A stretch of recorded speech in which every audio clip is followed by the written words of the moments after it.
Bir yigit harbiy xizmatga boribdi. U paytlar Rossiyaga ham borlar edi.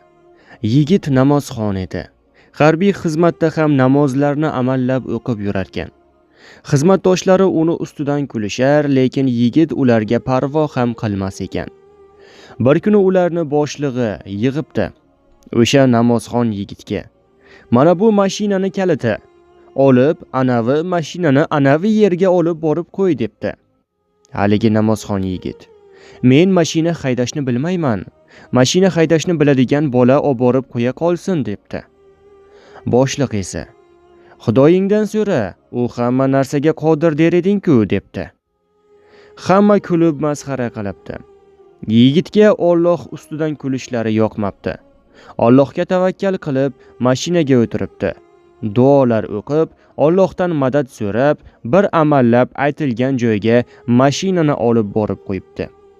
Mashinadan tushib qarasa, hammalari yig'lashayotgan ekan. Yigit hayron bo'libdi. Shunda boshliq: "Seni Xudoyingga ishondik. U bor ekan.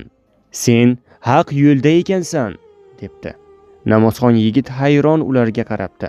Shunda boshliq mashinani oldiga borib, uni ochibdi. Ne ko'z bilan ko'rishsinki, mashinaning motori yo'q ekan. Alloh har nega qodir zotdir.